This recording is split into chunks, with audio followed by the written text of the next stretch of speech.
मित्रांनो, तुमच्यासाठी आयुष्यमान भारत योजना चांगली की महात्मा ज्योतिराव फुले जन आरोग्य योजना चांगली? या व्हिडिओनंतर तुम्ही स्वतःच ठरवणार की तुमच्यासाठी आयुष्यमान भारत योजना चांगली आहे की महात्मा ज्योतिराव फुले जन आरोग्य योजना. तर नमस्कार मित्रांनो, जय महाराष्ट्र. मी ईश्वर पाटील आणि आपण पाहता टेक महाराष्ट्रीय. तर बेसिकली मित्रांनो, सर्वात आधी आपली कोणती योजना आहे? प्रधानमंत्री आयुष्यमान भारत योजना. बरोबर.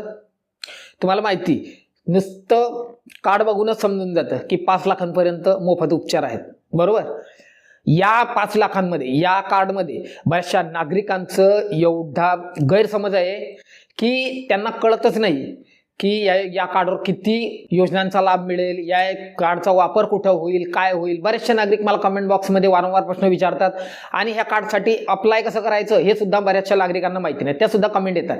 तुम्हाला सांगतो बघा, आयुष्यमान भारत योजना मित्रांनो, या योजनेतून तुम्हाला दरवर्षी भारतामध्ये जेवढेही दवाखाने असतील, दरवर्षी 5 लाखांपर्यंत मोफत उपचार तुम्हाला आयुष्यमान भारत योजनेतून दिला जातो. काय सांगतो बघा, आयुष्यमान भारत योजनेतून तुम्हाला दरवर्षी 5 लाख रुपयांचा मोफत उपचार दिला जातो मित्रांनो. आणि तोही आधी 1300+ होता, आता 1900+, म्हणजे जवळपास 2000 आजारांवर, किती? 2000 आजारांवर तुम्हाला मोफत शस्त्रक्रिया या योजनेमधून करून दिली जाते. म्हणजे या योजनेअंतर्गत तुम्ही 2000 आजारांवर, म्हणजे 1900+ आजारांवर तुम्ही मोफत शस्त्रक्रिया या योजनेतून करू शकता, प्रधानमंत्री आयुष्यमान भारत योजनेतून. हे तुम्हाला माहिती होतं का? नाही. आपण काय फक्त कार्ड बघतो 5 लाख. हो, कारण आपण जनरली मित्रांनो काही बघत नाही. आपण काय फक्त जेव्हा इमर्जन्सी येते तेव्हा आपण धावपळ करतो. आणि अशात मग एखादा ज्याला चांगलं मार्गदर्शन मिळालं त्याचा फायदा होतो आणि ज्याला चुकीचं मार्गदर्शन मिळालं मग त्याचं नुकसान होते. बरोबर. तर त्या गोष्टी थोड्या बाजूला ठेवतो. आणि बघा, 5 लाखांपर्यंत तुम्हाला 1900+ आजारांवर आयुष्यमान भारत योजनेतून मोफत उपचार दिला जातो मित्रांनो. आणि सोबतच या योजनेचे दवाखाने कुठे कुठे आहेत?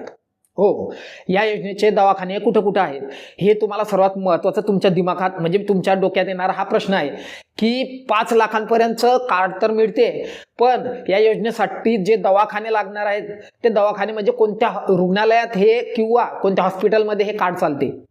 त्यासाठी सिंपल गुगलवर जायचं. गुगलवर फक्त www.pmj.gov.in सर्च करायचं. क्लिक केलं की तुमच्या समोर पर्याय वगैरे काही दिसणार नाही, डायरेक्ट पीएमजेची ऑफिशियल वेबसाईट ओपन होईल. म्हणजे आयुष्यमान भारत योजनेची ऑफिशियल वेबसाईट ओपन होईल. त्यामध्ये तुम्हाला वरती मेनू पर्यायावर क्लिक करायचं आहे. मेनू पर्यायावर क्लिक केल्यानंतर डायरेक्ट खाली list of the implement hospital या पर्यायावर क्लिक करायचं आहे. त्यानंतर इथं तुम्हाला बेसिक माहिती भरायची, स्कीम कोणती निवडायची आहे, पब्लिक हॉस्पिटल निवडायचं आहे की प्रायव्हेट निवडायचं आहे. त्यानंतर तुम्हाला शस्त्रक्रिया कोणती पाहिजे, म्हणजे तुम्हाला समजा जसं की आपण कॅन्सरमध्ये ऑन्कॉलॉजी असते, त्यानंतर तुमचं मॅमोग्राफी आहे, बरेचसे आजार आहेत मित्रांनो. तर कोणत्या आजारांवर तुम्हाला मोफत उपचार पाहिजे ते सगळं निवडायचं. आणि त्यानंतर खाली सर्च केलं की तुमच्या एरियातील जेवढेही रुग्णालय असतील, म्हणजे जे आयुष्यमान भारत योजनेमध्ये जेवढेही रुग्णालय असतील ते डायरेक्ट येऊन जातील मित्रांनो. तर मित्रांनो बघा, आता हॉस्पिटलचा उल्लेख निघाला म्हणून तुम्हाला सांगतो की जर तुमच्यापैकी एखाद्याला इमर्जन्सी आली, म्हणजे एखाद्याला गरीब परिस्थितीतून तुम्ही सर्वाईव्ह करता किंवा चांगल्या परिस्थिती जरी असली, काही प्रॉब्लेम नाही, तुम्ही चांगली परिस्थिती जरी असली आणि गरीब परिस्थिती जरी असली, पण तुम्हाला तुमच्या रुग्णावर बेस्ट उपचार करायला पाहिजे, म्हणजे तुम्हाला वाटत असेल की माझ्या रुग्णावर बेस्ट उपचार व्हायला पाहिजे, म्हणजे माझ्या पेशंटवरती बेस्ट उपचार व्हायला पाहिजे, तर मित्रांनो तुम्हाला सांगतो, जर तुम्हाला बेस्ट उपचार पाहिजे तर तुम्हाला शिर्डीमध्ये साईबाबा हॉस्पिटलच परवडणार. एक साईबाबा हॉस्पिटल, आणि साईबाबा हॉस्पिटलच्या पुढे 22 किलोमीटरवरती विखे पाटील साहेबांचं प्रवरा हॉस्पिटल मित्रांनो. हो, लोणी बुद्रुकला प्रवरा हॉस्पिटल, अहमदनगर जिल्ह्यामध्ये. लक्ष द्या, हे दोघं हॉस्पिटल कुठे आहे? शिर्डी. तुम्हाला माहिती, शिर्डी सांगायची गरज नाही, अहमदनगर जिल्ह्यात आहे. बरोबर. आणि प्रवरा हॉस्पिटल लोणी बुद्रुक हे तुम्हाला अहमदनगर जिल्ह्यात मिळून जाईल मित्रांनो. सर्वात बेस्ट हॉस्पिटल आहे विखे पाटलांचं, विठ्ठलराव विखे पाटलांचं हॉस्पिटल आहे. 1 नंबर हॉस्पिटल मित्रांनो. तुमच्या लोकल एरियामध्ये जे काही बाकीचे इतर सर्जन वगैरे असतील काही, ते त्यांच्या लेवलने बरोबर प्रयत्न करतात. बरोबर. पण काही काही प्रोसेस असते मित्रांनो की ती हाय लेवलची असते, बरोबर. त्यामुळे ते जास्त कव्हर करू शकत नाही, तुमच्या एरियामध्ये जास्त कव्हर होऊ शकत नाही, बरोबर. तर तुम्हाला बेस्ट जर उपाय पाहिजे असला तर तुम्हाला हे 2 हॉस्पिटल मी माझ्याकडनं रेकमेंड करेन मित्रांनो.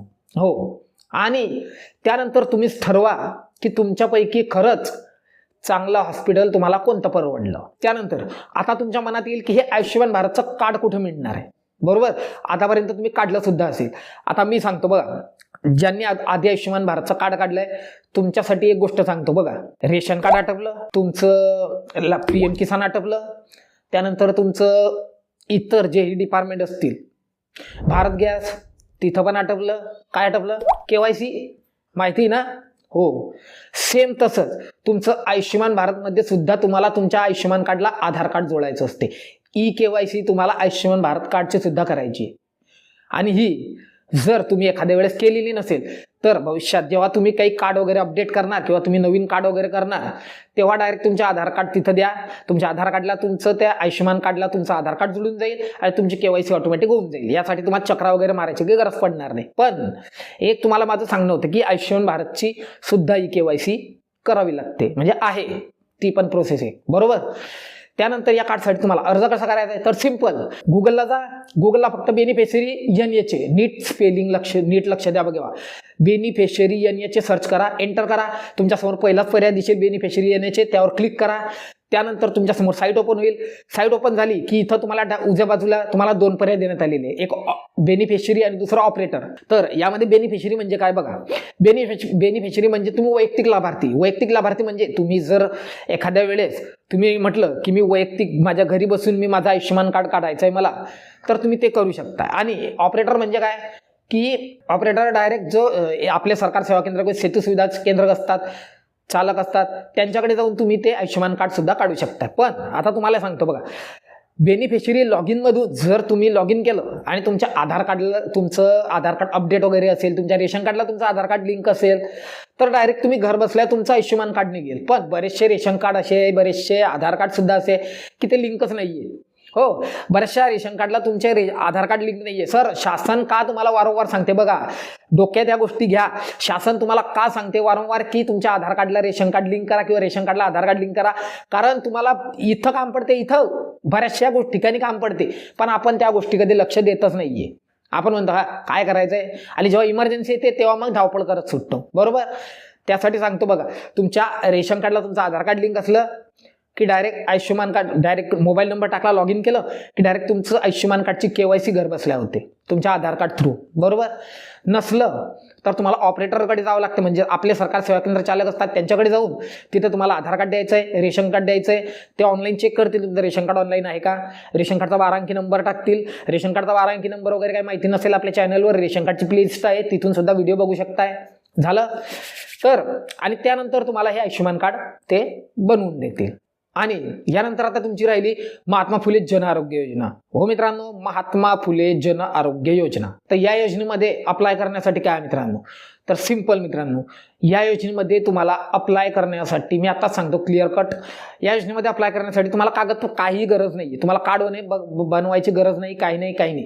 फक्त या योजनेसाठी जर तुम्हाला अर्ज करायचा आहे तर तुम्हाला समजा मुंबई सारख्या ठिकाणी मोठमोठे हॉस्पिटल आहे, जे मी प्रवरा हॉस्पिटल सांगितलं तुम्हाला बघा, प्रवरा हॉस्पिटल सांगितलं तुम्हाला, शिर्डी संस्थानला मी जे हॉस्पिटल सांगितलं, साईबाबा हॉस्पिटल, असे बरेचसे महाराष्ट्र राज्यामध्ये असे बरेचसे हॉस्पिटल आहेत, म्हणजे रुग्णालय आहेत की जिथं या योजना चालवल्या जातात. महात्मा ज्योतिराव फुले जन आरोग्य योजना सुद्धा चालवली जाते. आणि तुम्हाला काय, फक्त तुमचं आधार कार्ड आणि तुमचं रेशन कार्ड ओरिजिनल प्रत, लक्ष द्या, ओरिजिनल प्रत, झेरॉक्स प्रत नाही, ओरिजिनल प्रत तुम्हाला सोबत न्यावी लागते. कारण ते तिथं त्यांचं जे लॉगिन असते, महात्मा ज्योतिराव फुले जन आरोग्य योजनेचं लॉगिन असते, त्या लॉगिनमध्ये तुमचं आधार कार्ड आणि रेशन कार्ड स्कॅन करून ते अपलोड करतात आणि तेव्हा त्या महात्मा ज्योतिराव फुले जन आरोग्य योजनेतून तुमचं विनंती स्वीकार केली जाते की माझा या योजनेतून माझ्या पेशंटवर उपचार व्हावा किंवा माझ्या रुग्णावर उपचार व्हावा, याची रिक्वेस्ट तिथे एक्सेप्ट केली जाते आणि मग त्यानंतर तुम्हाला सर्व दिलं जातं. मित्रांनो, बेसिकली बघा, जे मोठमोठे आजार आहेत, कॅन्सर वगैरे सारखे आजार आहेत मोठे, तर यासारख्या आजारांवर महात्मा ज्योतिराव फुले जन आरोग्य योजनेतून मी स्वतः औषधं मोफत आणली मित्रांनो. हो, तुम्ही जर प्रवरा हॉस्पिटलला गेले, तुम्हाला सांगतो प्रवरा हॉस्पिटल तुम्हाला कशासाठी मी रेकमेंड करतो बघा, प्रवरा हॉस्पिटलमध्ये तुम्हाला कोणत्याही कामासाठी तुम्हाला दवाखान्याच्या बाहेर पाय टाकायची गरज पडणार नाही मित्रांनो. हो, तुम्हाला एक्सरे लागो, तिथंच आहे, तुम्हाला सोनोग्राफी लागो तिथंच आहे, सिटी स्कॅन लागलं तिथंच आहे, तुमचं MRI वगैरे सर्व ते तिथंच आहे, त्यानंतर तुमचं ब्लड रिपोर्ट वगैरे हे सर्व, आणि मिनिमम चार्जेस फक्त 100 रुपयात एक्सरे. किती? मागच्या वेळेस मी होतो मित्रांनो तेव्हा 100 रुपये होता, आता 150 रुपये असेल, जास्तीत जास्त 150 रुपये. आणि blood report, all blood report तुम्हाला 400 रुपयात. इथं तुम्ही अख्ख्या महाराष्ट्रात जरी घुमले तरी तुम्हाला एकाही हॉस्पिटलमध्ये 400 रुपयात ब्लड रिपोर्ट कोणी काढून देणार नाही मित्रांनो. बाकी जर तुम्ही इथं गेले तर तुम्हाला खरंच फायदा होईल म्हणजे होईल मित्रांनो. आणि ज्यांनी या रुग्णालयात ज्यांनी आधी उपचार केलेले आहेत त्यांना तर माहितीच आहे की रुग्णालय कसं आहे आणि किती चांगलं आहे, बरोबर. आता मित्रांनो तुम्हीच ठरवा की तुमच्यासाठी बेस्ट योजना कोणती, आयुष्यमान भारत की महात्मा ज्योतिराव फुले जन आरोग्य योजना. आता तुम्हीच ठरवा तुमच्यासाठी चांगली योजना कोणती आहे. आणि यानंतर मित्रांनो जाता जाता तुम्हाला एक अजून माझ्याकडून सांगतो बघा, बऱ्याचशा ठिकाणी मित्रांनो या दोघं योजना नसतात. काही रुग्णालयांमध्ये तुम्हाला मुख्यमंत्री सहायता निधीची मदत सुद्धा दिली जाते मित्रांनो. हो, त्यासाठी तुम्हाला एक फॉर्म भरायचा असतो आणि मुख्यमंत्री सहायता निधीतून तुम्हाला कमीत कमी 1 लाख रुपयांपर्यंत रुग्णाच्या उपचारासाठी मदत दिली जाते. म्हणजे तुमच्या पेशंटच्या उपचारासाठी 1 लाख रुपयांपर्यंत मदत दिली जाते मित्रांनो. जे काही कॅन्सर हॉस्पिटल असतील, बरेचसे जे कॅन्सर हॉस्पिटल असतील किंवा इतर हॉस्पिटल जे आहेत तिथं दिली जाते मित्रांनो. झालं. तर आता मित्रांनो कमेंट बॉक्स मी तुमच्यासाठी ओपन ठेवतोय. हो, कमेंट बॉक्स मी तुमच्यासाठी ओपन ठेवणार आहे. कमेंट बॉक्समध्ये मला सांगा की तुमच्यासाठी आयुष्यमान भारत योजना चांगली की महात्मा ज्योतिराव फुले जन आरोग्य योजना चांगली. तर मित्रांनो जाता जाता आशा करतो की मी जी तुम्हाला माहिती दिली ती तुम्हाला बऱ्यापैकी आवडली सुद्धा असेल आणि चांगल्या पद्धतीने समजली सुद्धा असेल. तर चला मित्रांनो भेटू आपल्या पुढच्या एका दणदणीत, इंटरेस्टिंग आणि सर्वात इम्पॉर्टंट टॉपिकमध्ये. तोपर्यंत जय महाराष्ट्र.